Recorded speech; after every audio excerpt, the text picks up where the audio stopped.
And now out of the west, Athena, of the flashing eyes, called up for them a steady following wind and sent it singing over the wine-dark sea.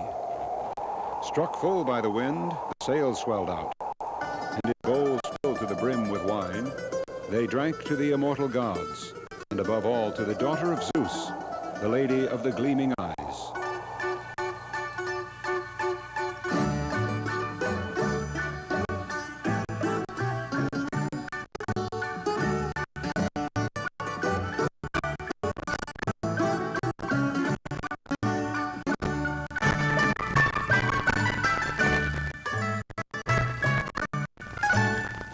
We have begun with the words of Homer, taken from the Odyssey, and we are in the city of the Lady of the Gleaming Eyes. The lady, Athena. The city, Athens.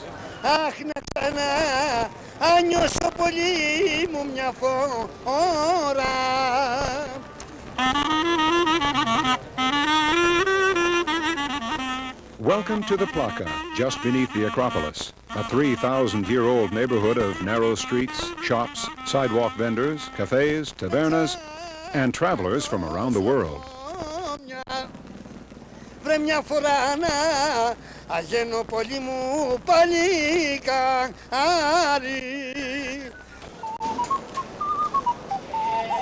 Every day of the year, thousands of tourists arrive in this city, some on foot with a backpack, drawn by the very name of Athens and by its easy informality.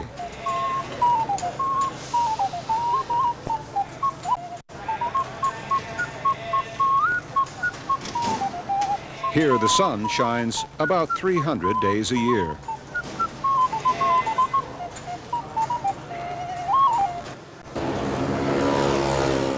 Athens is a riot of sensations, and amid the traffic and the noise of enterprise, relaxation is simply a matter of moving to one side. Just down the street from this sidewalk cafe, a gathering of travelers witnessing a daily spectacle, the changing of the guard outside the Greek Parliament building.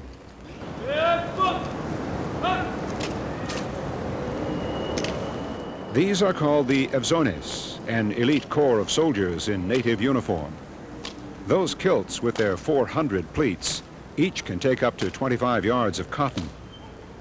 The changing of the guard takes place directly in front of the tomb of the unknown soldier, erected in 1928 to commemorate the Greeks who have died in all wars.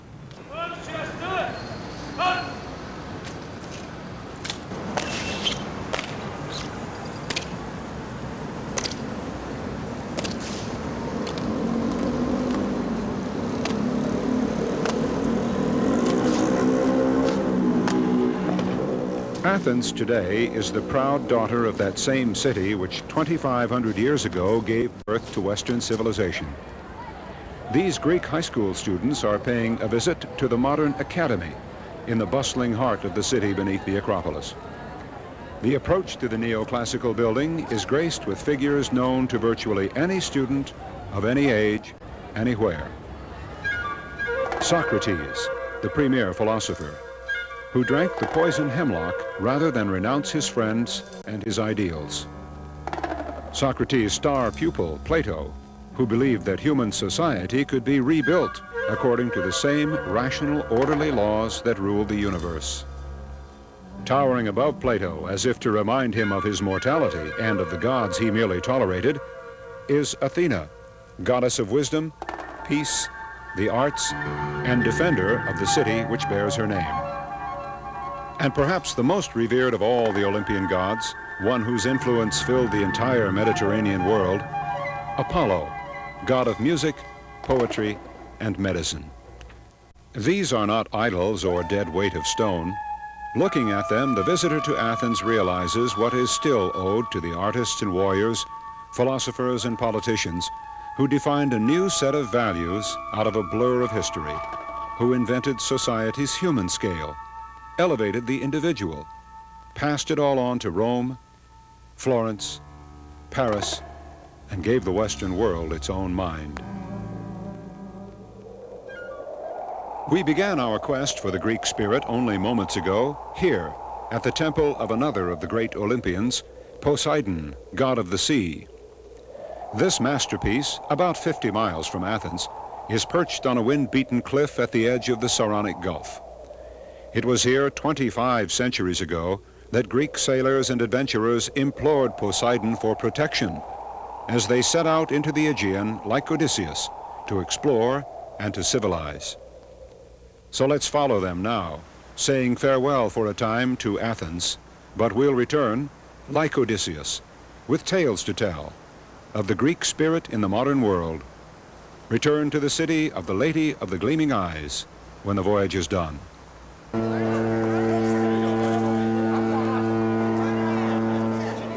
But for now, with assurances from Mount Olympus, we move out on a steady following wind. And in bowls filled to the brim with wine, wish ourselves and fellow adventurers Kalo Taksidi. In Greek, bon voyage.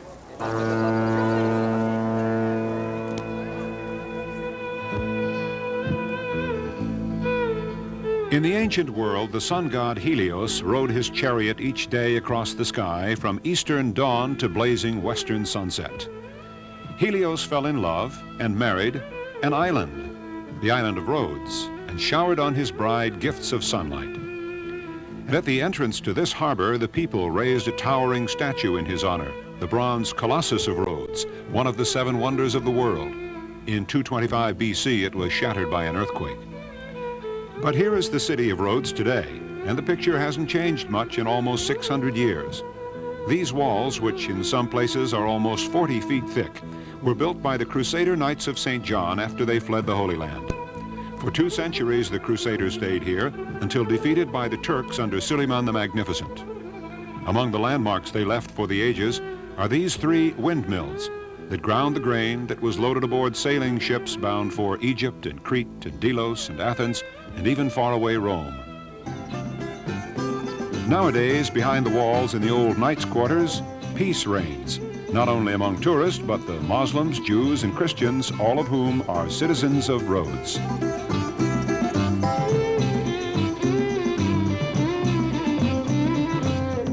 A short half-hour's drive across the island is the ancient town of Lindos, dominated by its Acropolis.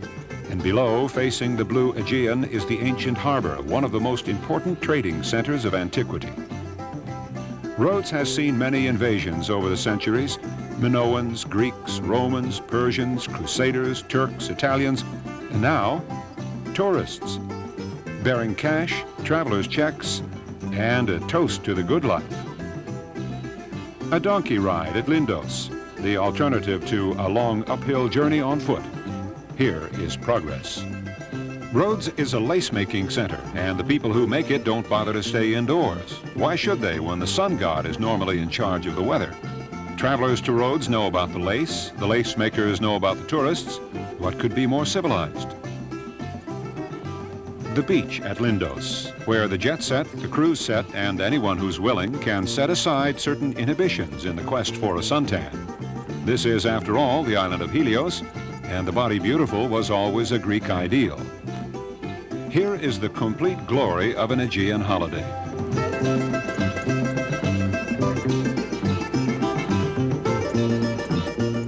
To be caught up in the past while being completely in the present. To be lifted in time and back in time, to feel the eternal wind and sun. A short distance from the beach at Lindos is this Temple of Apollo, whose music, medicine, and poetry entertained, healed, and inspired the ancient world. The temple was destroyed in the same earthquake that toppled the Colossus. But in these few remaining columns are all the eloquence, genius, and purpose that built them. 4,500 years of civilization. We leave Rhodes and continue our odyssey knowing we've moved closer to the goal of our quest for the Greek spirit. More travelers in the Aegean. They come by the hundreds of thousands every year, mainly from the United States and Northern Europe. Beckoned by the sun and by dreams of seeing firsthand the fabled islands and ports of call. For some, there's another motive: discovery.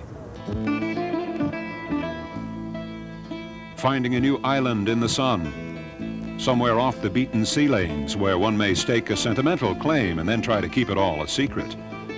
This has been the story of Skiathos. The secret, though, has gotten out. The first tourist hotel was built in the mid-60s, and the island's small airport dates from 1973. There is no tourist district as such in Skiathos, and that makes shopping a special delight, shopping with the villagers. It's easy to pick up a few new words in these winding lanes, like parakalo, please, and efcharisto, thank you. Souvenirs include hand-woven goods, pottery, jewelry, and local works of art.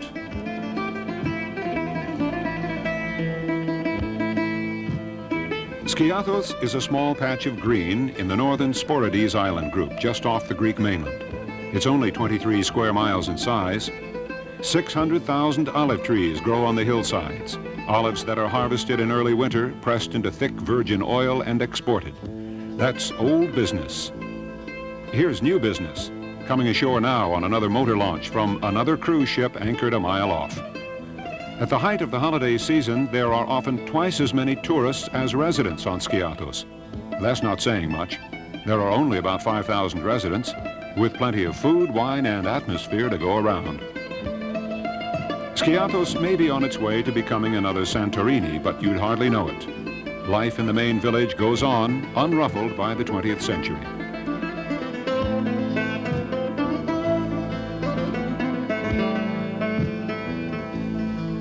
Fishermen spread and dry their nets in the sun, as they always have, while visitors enjoy some of the catch at nearby tables, as they always have.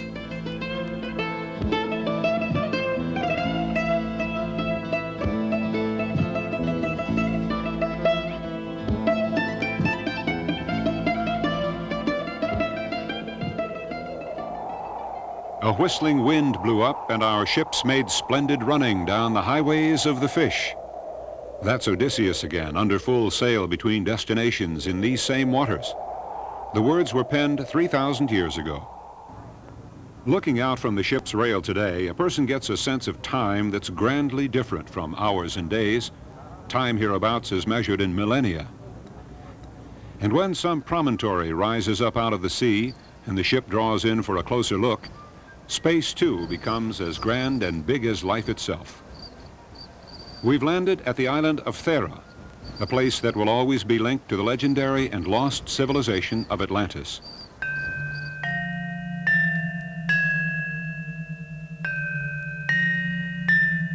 Here, discovered recently under tons of volcanic ash, are the remains of a Bronze Age civilization that was destroyed in an unimaginably powerful eruption in 1500 BC. It erased all human life and all vegetation, and caused a tidal wave that devastated parts of nearby Crete. Plato wrote about the disaster, which was already legendary in his time. He said the island, Atlantis, had been a utopia, an ideal human state. The frescoes and pottery of Thera are all that's left of an advanced Minoan civilization that flourished 35 centuries ago. It's unlikely, if not impossible, that the mystery of Atlantis will ever be solved to the satisfaction of everyone.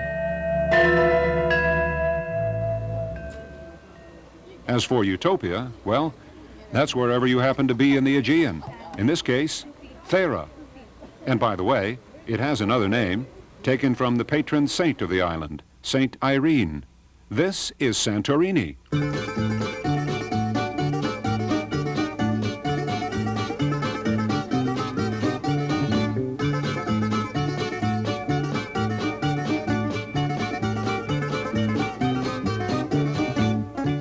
About worry beads, what the Greeks call komboloia.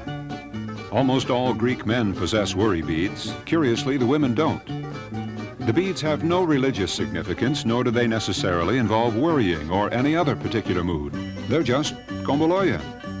Anyone who's determined to know more about this phenomenon is advised to get his own worry beads and to stare meditatively into private distances and never reveal anything more about komboloia. Our voyage is ending. We have set a course from the Greek Isles toward the mainland, returning as promised with tales to tell of ancient Rhodes, the land of the sun god, of the gentle green island of Skiathos, and of the mysteries and pleasures of Santorini. Or was it Atlantis? When this sun rises again, we'll be nearing the city of Athena. If ever there was a place to feel completely at home for the first visit and every visit thereafter, well, this would be the place. In fact, this is the place, Piraeus. It's the rambunctious old port city made popular around the world by the movie Never on Sunday. Of course, Piraeus was pretty well known back during the Peloponnesian Wars, which are still talked about, but not very seriously. The town has changed since the era of Never on Sunday. Waterfront dives and sailors' hangouts have been replaced by condos, apartments, boutiques, airline offices, and business headquarters. But the indomitable spirit of Piraeus, along with its wild, if no longer wicked, ways, endures. Piraeus is more than just the garishness of the main drag with its pool halls, amusement arcades, and commercial clutter. It's more than just the borderline chaos and racket of the traffic. Surely, Piraeus has one of the loveliest yacht harbors on Earth. And the open-air restaurants facing that harbor are a dependable refuge and a perfect venue for a romantic rendezvous. All of this is really a part of Greater Athens itself. So large is the sprawl of the capital city. And here is more of the city, seen from the slopes of Mount Lycabettus, the capital's highest point.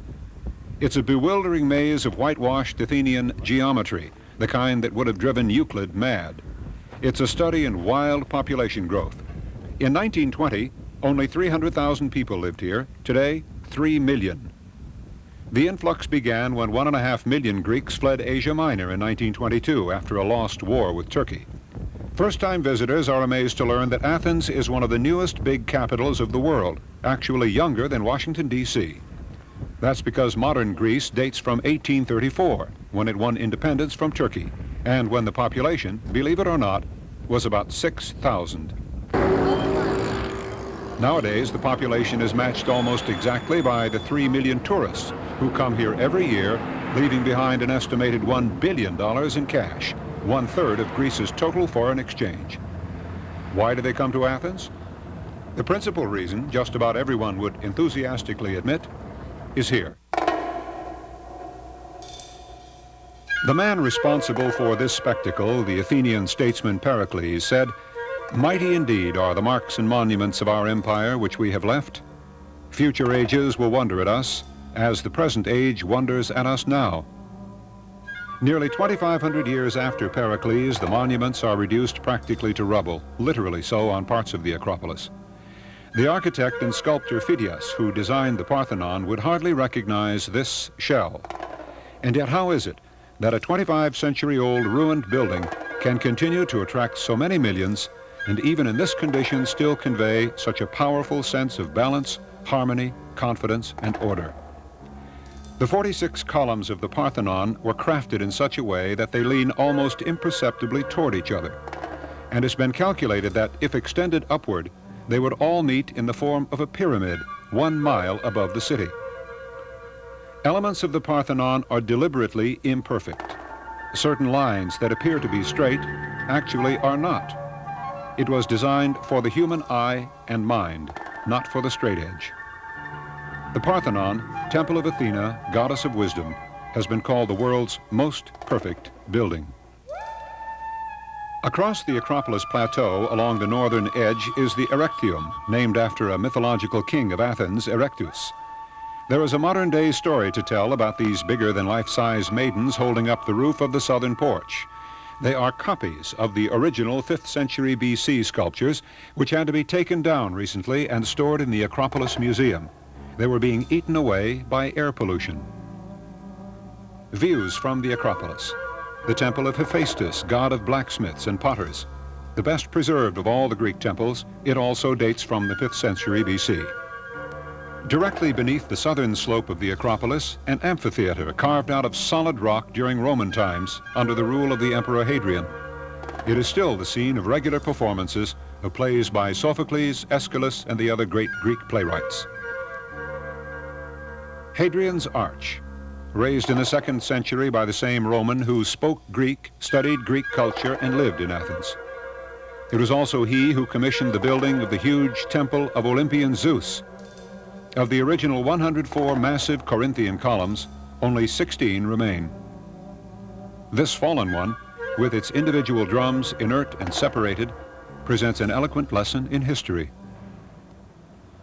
The overwhelming majority of Athenians and of Greeks everywhere are Orthodox Christians, and the faith plays an intimate role in the life of every family. Reminders of the church are seen throughout the city in the presence of priests in their long black robes and cylindrical hats. The Orthodox Church, also known as the Byzantine Church, originated during the political upheaval between Rome and Constantinople. In the year 1054, the Pope and the Patriarch excommunicated each other, and overnight there were two Christian denominations where before there had been one. From the beginning, the Orthodox faith was Byzantine in style, with mosaics, icons, domed architecture, and rich ornamentation. This is Caesariani, an 11th century monastery and chapel on the wooded slopes of Mount Hymettus, east of Athens. The site has been of religious importance since prehistoric times, and before Christianity it was the site of a temple of Aphrodite, goddess of love. Caesariani is no longer an active monastery, the last of the monks left decades ago, but it remains a place of pilgrimage, and the government maintains the grounds and buildings. Hardly an hour's drive from the turmoil of modern Athens, amid quiet groves and cool fresh air, the mood of Caesariani is one of intimacy and deep peace.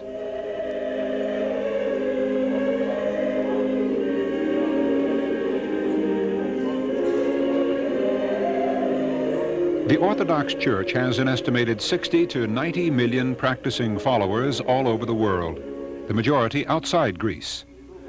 The liturgy may vary in certain details from place to place, but the services are basically the same everywhere. In Greece, Orthodoxy is the official state religion, and 10 holy days in each year are days off for all workers. Invariably, Greek couples marry in the church. Divorces are granted, but are extremely rare, and no one may marry more than 3 times. Unlike Roman Catholic priests, the Orthodox parish priest is free to marry. Every Greek bears the name of a saint, and the feast day of that saint is also the individual's name day. In fact, the name day tends to be a greater occasion. This makes remembering birthdays easy. On the feast day of St. George, for example, you pay your respects to all the Georges in your life. The Orthodox Church, with its Byzantine soul and heart, accompanies the individual from cradle to grave with dependable offerings of incense, chant, and ancient blessings along the way. At baptisms, marriages, funerals, it is a part of Greece and a part of Greeks.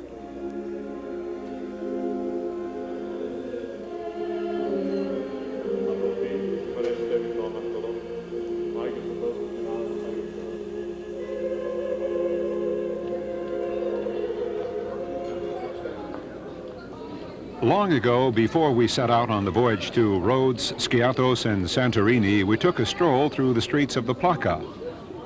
When night falls on the oldest neighborhood in Athena's city, the pulse of life doesn't miss a beat. Reinforced by an afternoon siesta, the partying continues long after midnight, with the doors of shops and restaurants open on the fresh, warm air.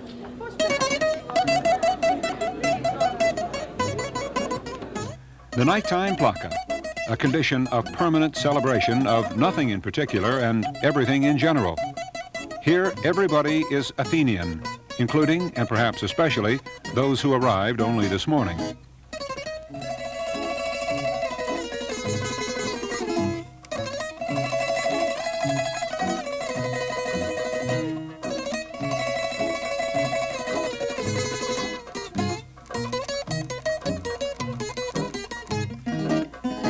Ask anybody to name some things that are Greek, and the list is almost bound to include items like stuffed grape leaves, moussaka, pasticcio, tarama, souvlaki.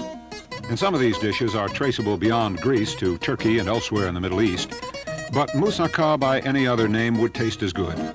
So let's simply call it the food of the gods and find ourselves back in the kitchen. A couple of menu choices involve stuffed grape leaves, dolmades and dolmadakia. The first, a stuffing of ground meat with spices, served hot and often with an egg lemon sauce. The second, with seasoned rice, served cold as an hors d'oeuvre. Speaking of appetizers, something delectable known as keftedes. Small meatballs of ground beef, breadcrumbs, eggs, parsley, oregano, garlic, minced onions, salt and pepper, rolled in flour and fried, preferably deep fried. Moussaka, layers of sliced eggplant with ground beef and tomato sauce seasoned with cinnamon, covered with a kind of bechamel sauce and baked. Pasticcio, akin of lasagna but Middle Eastern style with the flavor of cinnamon, made with a tomato and ground meat sauce between layers of tube-shaped pasta, topped with a cream sauce and baked. Souvlaki, cubes of skewered lamb, pork, or beef, or a combination of the three, marinated in olive oil, lemon juice, and oregano, and cooked over an open flame. A party dip from the ancient world, tarama, fish roe blended with olive oil, lemon juice, and seasonings. Another version of a dip, tzatziki, chopped cucumber with yogurt, garlic, minced onion, dill, salt, and vinegar. And, of course, a Greek salad of tomatoes, cucumbers, onions, olives, feta cheese, and whatever else the palate yearns for. This particular version includes lettuce. The dressing is fundamental: olive oil, vinegar, salt, pepper, oregano, and a bit of lemon juice. For dessert with Greek coffee, baklava, paper-thin phyllo dough layered with finely chopped walnuts and honey, or a homemade syrup of sugar and water. Another version of the same dessert is called kataifi, with phyllo shredded to resemble coconut. Still another phyllo recipe, galapoborico, stuffed with a vanilla-flavored pudding. We've barely started to taste the full range of Greek cuisine, which includes a fantastic array of lamb dishes.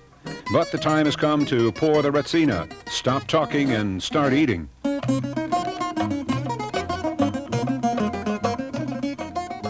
The show has just begun. The bouzoukis and clarinets are playing, the dancers are on stage. So enjoy the feast, enjoy the moment. And by the way, thanks for coming to Athens. We'll be here when you come back, and don't worry about things changing in the meantime. As they say around here, no problem. Same menu, same music, same sun, same islands. What's to change? Again, till next time, Evaristo Poli. Thank you very much.